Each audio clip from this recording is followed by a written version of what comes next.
राक्षस हो तुम लोग। भारतीय जनता पार्टी को जो वोट देता है और भारतीय जनता पार्टी का जो समर्थक है वो राक्षस प्रवृत्ति का व्यक्ति है। मैं आज महाभारत की इस धरती से श्राप देता हूं। जनता का, जनता के लिए, जनता के द्वारा, ये संविधान की प्रस्तावना है।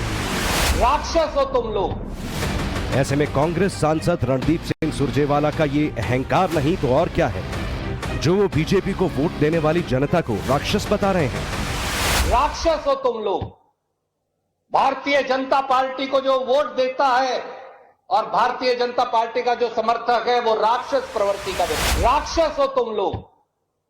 भारतीय जनता पार्टी को जो वोट देता है और भारतीय जनता पार्टी का जो समर्थक है वो राक्षस प्रवृत्ति का व्यक्ति है। पिछले हफ्ते संपन्न हुए संसद सत्र में रणदीप सुरजेवाला के नेता राहुल गांधी ने प्रधानमंत्री नरेंद्र मोदी की रावण से तुलना कर दी थी। रावण दो लोगों की सुनता था, रावण दो लोगों की सुनता था, मेघनाथ और कुंभकर्ण। वैसे ही नरेंद्र मोदी दो लोगों की सुनते हैं, अमित शाह और अडानी। नवंबर 2022 में गुजरात का जब विधानसभा चुनाव हो रहा था, तब कांग्रेस के अध्यक्ष मल्लिकार्जुन खड़गे के मुंह से भी ऐसे शब्द निकले थे, जिसके बाद आरोप लगा था कि उन्होंने मोदी को रावण कहा। अरे आप तो प्रधानमंत्री हो, आपको काम दिया गया है, वो काम करो। वो छोड़ के municipal corporation election, MLA election, खैर एमपी इलेक्शन, उनको प्राइम मिनिस्टर बनना है तो फिरते रहते। अब भाई तुम्हारे को तुम्हारी सूरत कितनी बार देखना, कॉर्पोरेशन में भी तुम्हारी सूरत देखना, एमएलए इलेक्शन भी तुम्हारी सूरत देखना। कितने है भाई, क्या आपके रावण के जैसा 100 मुख है क्या है? मोदी की रावण से तुलना के बाद जनता को राक्षस बताया जाना आखिर कांग्रेस के किस सोच को उजागर करता है? भारतीय जनता पार्टी को जो वोट देता है और भारतीय जनता पार्टी का जो समर्थक है वो राक्षस प्रवृत्ति का व्यक्ति है। कांग्रेस कहते नहीं थकती, राहुल गांधी ये बताते नहीं रुकते कि देश में मोदी ने नफरत फैलाई है और वो मोहब्बत की दुकान खोल रहे हैं। नफरत के बाजार में मोहब्बत की दुकान खोल रहा हूं। आप मुझसे नफरत करो, आप मुझे गाली दो, ये आपके दिल की बात है। आपका बाजार नफरत का, मेरी दुकान मोहब्बत की।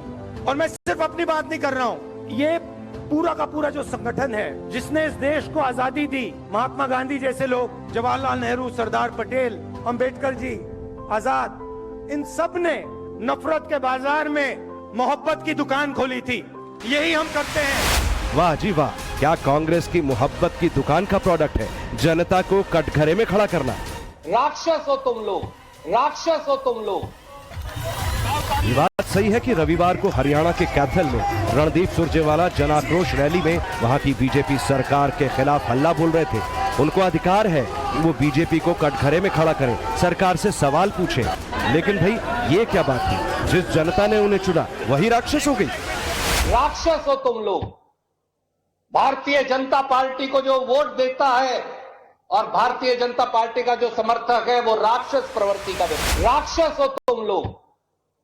भारतीय जनता पार्टी को जो वोट देता है और भारतीय जनता पार्टी का जो समर्थक है वो राक्षस प्रवृत्ति का व्यक्ति है। लोकतंत्र में जनता ही जनार्दन होती है। इसी जनता ने आजादी के 76 साल में सबसे लंबे समय तक कांग्रेस को सत्ता की कमान दी। 2014 के बाद अगर सत्ता का सूरज बनकर नरेंद्र मोदी चमके तो ये जनता की ही शक्ति है। जब देश के सामने कोई चुनौती होती है तो देश की जनता का भरोसा भाजपा पर होता है।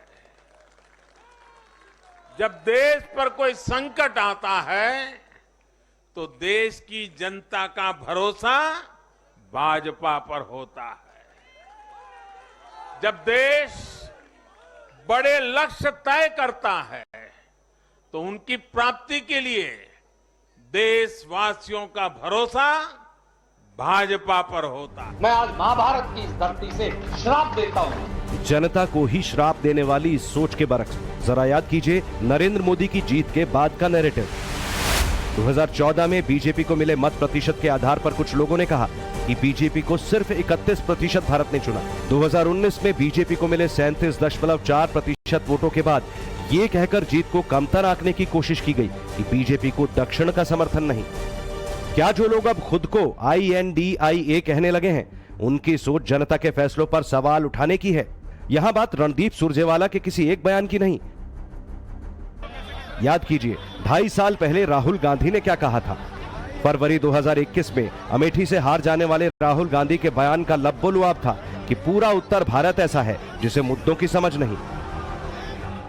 For the first 15 years, I was a member of parliament in the north. So I had got used to a different type of politics. And for me, coming to Kerala was very refreshing. Because suddenly,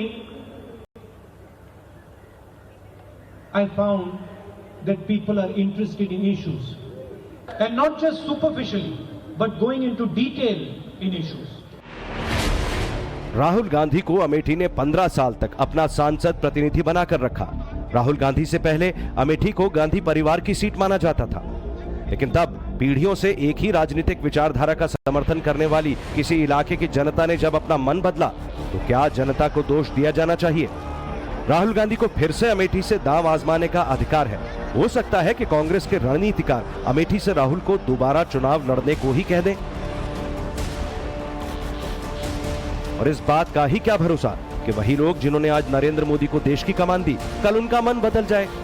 लेकिन क्या राजनीति के उलटफेर में जनता ही कटघरे में खड़ी कर दी जाएगी? राक्षस हो तुम लोग। भारतीय जनता पार्टी को जो वोट देता है और भारतीय जनता पार्टी का जो समर्थक है वो राक्षस प्रवृत्ति का व्यक्ति है। रणदीप सुरजेवाला का ये बयान ऐसे समय में आया है जब नूह में हुई हिंसा के बाद हरियाणा सरकार कटघरे में है। एक और सांप्रदायिक हिंसा के बाद हरियाणा के माहौल में तनातनी है। हरियाणा की खाप पंचायतें नूह में हिंदू शोभा यात्रा के दौरान हुई हिंसा के बाद आग बबूला है। पंचायतों में फिर से शोभा यात्रा निकालने के लिए हरियाणा सरकार को अल्टीमेटम दिया जा रहा है। 2011 की जनगणना के मुताबिक 87% हिंदू आबादी वाले इस राज्य में अगर वोटरों को राक्षस बताया गया तो क्या ये किसी खास वर्ग या संप्रदाय के ध्रुवीकरण की कोशिश कही जा सकती है? क्या इसे वहां बीजेपी जेजेपी की सरकार बनाने वाली बहुसंख्यक आबादी को धिक्कारने की कोशिश कहा जा सकता है? लेकिन इन गंभीर सवालों के बीच जब वोटरों को कटघरे में खड़े करने का बयान आया तो जवाब में हरियाणा के मुख्यमंत्री मनोहर लाल कहां तक पहुंच गए, जरा ये भी सुन लीजिए। एक राक्षस प्रवृत्ति के परिवार में जन्मा ये व्यक्ति ही सोच सकता है कि इस प्रकार का अभद्र भाषा बोलना, ये मैं समझता हूँ असंसदीय भाषा है। निश्चित रूप से इसका हम संज्ञान लेंगे। हरियाणा की राजनीति एक तरफ है, राजनीति में भाषा की लक्ष्मण रेखा को लांघे जाने का मसला भी अपनी जगह है। लेकिन सवाल पब्लिक का है कि देश को जो राजनीति आगे बढ़ा रही है वो कहां जा रही है? उस राजनीति की सोच कहां है? उस राजनीति के फ्रिक्शन पॉइंट्स क्या हैं? आज बड़ी आसानी से वोटरों को कह दिया गया कि राक्षस हो तुम लोग। राक्षस हो तुम लोग। लेकिन कांग्रेस को लगातार 2 चुनाव हरवाने वाला भस्मासुर कौन था, ये कांग्रेस के ही वरिष्ठ नेता और पूर्व रक्षा मंत्री A.K. एंटनी ने उजागर किया था। 2014 की कांग्रेस की हार पर एंटनी रिपोर्ट में कहा गया था कि मुस्लिम तुष्टीकरण कांग्रेस की हार की वजहों में शामिल था। 2022 के दिसंबर महीने में एंटनी ने इन्हीं वजहों को लेकर कांग्रेस की राजनीति को सवालों के घेरे में खड़ा किया। ന്യൂനപക്ഷം മാത്രം പോരാ, ഇന്ത്യൻ ജനങ്ങളിൽ ഭൂരിപക്ഷ സമുദായം ഹിന്ദുക്കളാണ്. ഇവിടെ മുസ്ലിമിന് പള്ളിയിൽ പോകാം, ക്രിസ്ത്യാനിക്ക് പള്ളിയിൽ പോകാം. ഹൈന്ദവ സുഹൃത്തുക്കൾ ആരെങ്കിലും അമ്പലത്തിൽ പോയാൽ നെറ്റിയിൽ തിലകം ചാർത്തിയാൽ ചന്ദനക്കുറിയിട്ടാൽ ഓണം തന്നെ അവർ മുതു ഹിന്ദുത്വ സ്വീകരിക്കുന്ന ഒരു സമീപനം, ആ സമീപനം മോഡിയുടെ ഭരണം വീണ്ടും വരാൻ മാത്രമേ സഹായിക്കുകയുള്ളൂ। राहुल गांधी आज भले सड़क से लेकर संसद तक मोहब्बत की दुकान खोलने का दावा कर लें, लेकिन कांग्रेस की राजनीति कहां खड़ी है ये उन्हीं इक्का दुक्का बयानों से सामने आती है, जैसा रणदीप सुरजेवाला ने बोल दिया है। ये बयान कांग्रेस को कितना असहज कर सकता है इसे सिर्फ इस बात से समझिए कि एक और बीजेपी को पलटवार का मौका मिला तो दूसरी ओर खुद इनके इंडिया गठबंधन के नेता बयान का समर्थन नहीं कर पा रहे। जब इमरजेंसी इंदिरा गांधी जी ने लगाई थी, तानाशाही क्या होती, हिटलर शाही क्या होती, उस समय की जनता को याद है। आज की पीढ़ी को बता दिया कि आप राक्षस हो, यानी कि भारत की जनता को राक्षस कह रही है कांग्रेस पार्टी। कभी मोदी जी को बिच्छू कहते हैं, कभी नीच कहते हैं, कभी मौत का सौदागर कहते हैं, कभी इलेक्शन कमीशन के ऊपर प्रश्न चिन्ह खड़ा करते हैं, कभी ईवीएम पर प्रश्न चिन्ह खड़ा करते हैं। तो अब मोदी जी को चाहने वाले और भारत के वोटर्स को ही राक्षस कह डाला। देश में हिंसा का और विद्वेष का वातावरण फैला हुआ है। हम जनता से अपील करेंगे कि इंडिया का जन्म हो चुका है और सभी भारतवासी इंडिया को वोट दें ताकि अगले आगामी चुनाव में भारतीय जनता पार्टी के उम्मीदवारों को हरा सके। नहीं, वो बजाय श्राप देने के अगर कृष्ण का उपदेश सुनाते कि चाहे कोई कितना भी करीबी है, चाहे कोई रिश्तेदार है, इस धर्म युद्ध में उनको पराजित करना हमारा धर्म है, तो ज्यादा बेहतर होता। कांग्रेस को नरेंद्र मोदी से असहमत होने और उनका विरोध करने का अधिकार है, लेकिन ये सच्चाई है, वोटरों को राक्षस बताने के उलट मोदी की राजनीति ने देश के सबसे प्रतिष्ठित पद्म पुरस्कारों को जनता का अवार्ड बना दिया। ये नरेंद्र मोदी है जो किसी बड़े प्रोजेक्ट को पूरा होने पर श्रमिकों का सम्मान करना नहीं भूलते। मंगलवार को जब देश स्वाधीनता दिवस मना रहा है, तब 400 से अधिक गांवों के सरपंच, किसान, सेंट्रल विस्टा से जुड़े मजदूरों जैसे विशेष अतिथि मुख्य समारोह में शामिल हो रहे हैं। पीपल्स फर्स्ट की ये राजनीति उन्हें पीपल्स रेटिंग में दुनिया भर के नेताओं में सबसे आगे रखती है। कांग्रेस को यहां से तय करना है कि उसे रणदीप सुरजेवाला के बयान का बचाव करना है या नहीं। भारतीय जनता पार्टी को जो वोट देता है और भारतीय जनता पार्टी का जो समर्थक है वो राक्षस प्रवृत्ति का व्यक्ति है। मैं आज महाभारत की इस धरती से श्राप देता हूं। ब्यूरो रिपोर्ट, टाइम्स नाउ नव भारत।